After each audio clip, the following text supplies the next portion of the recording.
Good morning students. हम DBMS पढ़ रहे थे और मैंने आपको लास्ट वीडियो में एंटिटी, एट्रीब्यूट और रिलेशनशिप के बारे में पढ़ाया था। आज हम प्रतिबंधों की बात करेंगे कि प्रतिबंध क्या होते हैं और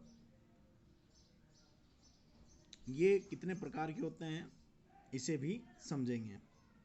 आइए शुरू करते हैं। DBMS में प्रतिबंधों को बाधाओं के नाम से जाना जाता है। ये कुछ चेक या शर्तें होती हैं जिसके अनुरूप डेटाबेस कंटेंट को होना चाहिए। मतलब ये कुछ नियम होते हैं जिनके अनुसार ही क्या होता है, डेटाबेस के कंटेंट्स होते हैं। इसमें निम्न बाधाएं आती है। पहला है की बाधाएं, दूसरा मैपिंग कार्डिनलिटी, तीसरा है भागीदारी बाधाएं। आज हम की बाधाओं की बात करेंगे जिसके अंतर्गत प्राइमरी की, फॉरेन की, कैंडिडेट की और कंपोजिट की को हम पढ़ेंगे। टेबल पर चेक या शर्तें लगाने के लिए कीज को काम में लिया जाता है।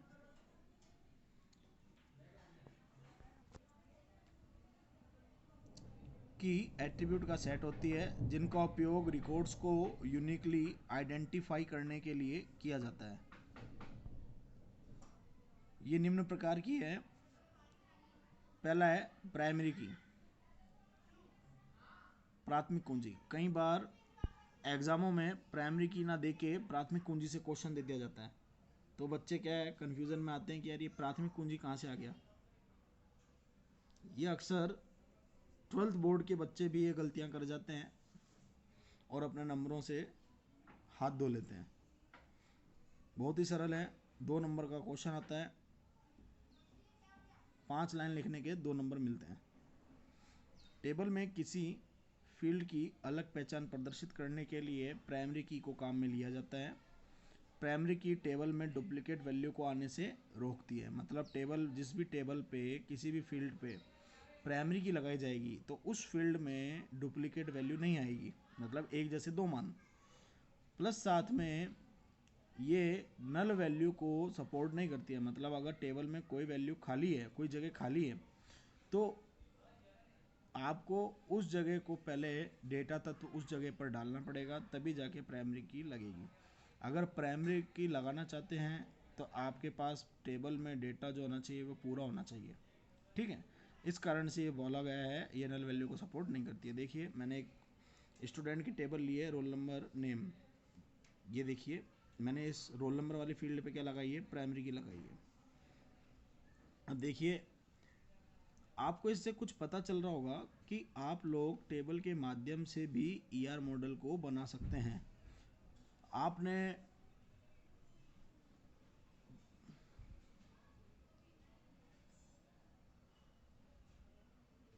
जो BCA वाले स्टूडेंट्स हैं, आपने DBMS वाला पार्ट ज़रूर पढ़ा होगा और आप विजुअल बेसिक लैंग्वेज भी पढ़ते होंगे या पढ़ रहे होंगे। तो जो विजुअल बेसिक लैंग्वेज है, जब उसमें आप प्रोजेक्ट बनाते हैं, तो जब आप डेटाबेस की कनेक्टिविटी करते हैं, तो डेटाबेस की कनेक्टिविटी करते समय आप टेबल लिंक कहाँ से करते हैं, टेबलों से लिंक करते हैं आपके विजुअल बेसिक को। ठीक है, तो जो डेटा आता है वो टेबलों से आता है। तो जब आप आखिर में उस प्रोजेक्ट का प्रेजेंटेशन बनाते हैं, तो आप उस प्रोजेक्ट की प्रेजेंटेशन बनाते समय टेबलें लेते हैं और लास्ट में जाके एक ER मॉडल बनता है। तो उस ER मॉडल में उन टेबलों के माध्यम से तो आप एंटिटीज और वो ER मॉडल पूरा करते हैं। ठीक है, तो देखिए, टेबल की जो फील्ड हैं वो तो हो गए एट्रीब्यूट। टेबल का नाम जो है वो है एक एंटिटी। ठीक है, तो देखिए, स्टूडेंट एंटिटी हो गया और जो फील्ड हैं ये इसके एट्रीब्यूट हो गए। और मैंने जहाँ अंडरलाइन करा है, मतलब वहाँ पे क्या लगी है, प्राइमरी की लगी है। ठीक है, आइए अब दूसरी की बात करते हैं जिसका नाम है कंपोजिट की। समग्र कुंजी भी कहा जाता है कंपोजिट की को, जब 2 या अधिक एट्रीब्यूट का प्रयोग एक ही की के रूप में किया जाता है तो उसे कंपोजिट की कहते हैं। अन्य शब्दों में जब कोई प्राइमरी की बहुत सारे एट्रीब्यूट से मिलकर बनती है तो उसे कंपोजिट की कहते हैं। रिलेशनल डेटाबेस टेबल में कंपोजिट की दो या दो से अधिक कॉलम्स का समूह होती है जो टेबल की प्रत्येक रो को यूनिकली आइडेंटिफाई करती है।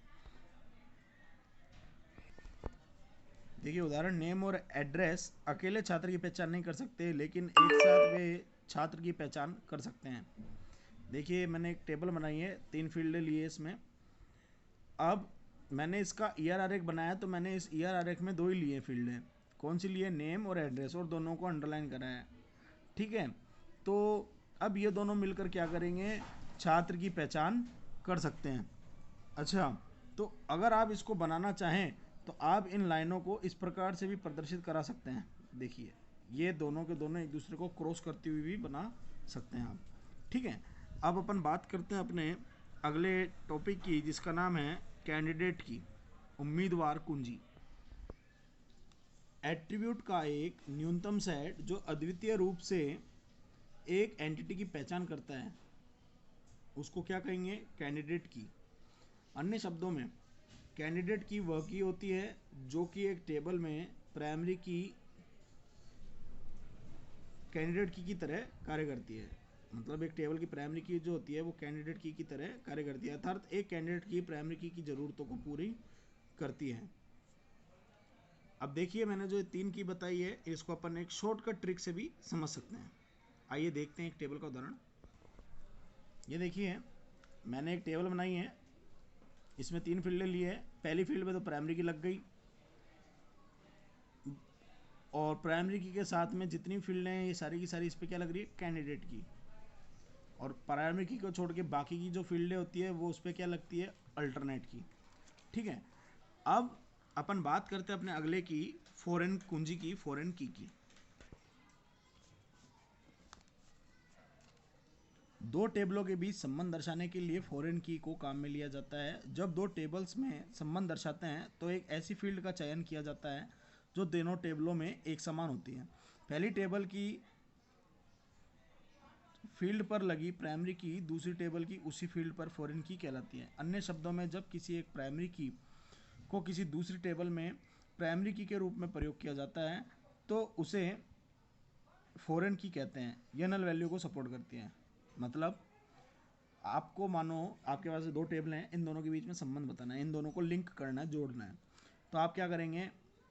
दोनों टेबलों में एक ऐसी फील्ड का चयन करेंगे जो इसमें भी है और इसमें भी है, लेकिन उस जो पहली टेबल है इसके अंदर जिस फील्ड पे प्राइमरी की लगी है यही टेबल दूसरी फील्ड में जब होगी तो उस पर क्या लगेगी? फॉरेन की। देखिए मैंने अपने एग्जांपल में बताया है, मैंने स्टूडेंट सेल्स डिपार्टमेंट की एक टेबल बनाई है जिसमें मैंने नेम, रीजन, आईडी ये लिखा है और रीजन आईडी पे मैंने क्या लगाई है? प्राइमरी की। ये मेरी प्राइमरी की, मैंने प्राइमरी की लिखा है शॉर्ट में।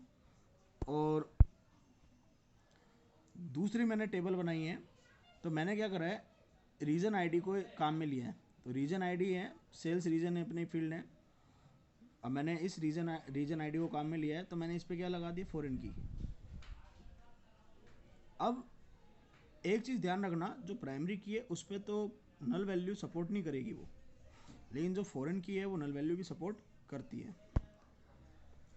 अगर आपको दोस्तों मेरा वीडियो पसंद आया हो तो हमारे चैनल को सब्सक्राइब करें, वीडियो को ज़्यादा से ज़्यादा शेयर करें और यदि आपके इन टॉपिक्स में कोई दिक्कत हो तो आप मुझे कमेंट सेक्शन में भी लिख के बता सकते हैं। धन्यवाद।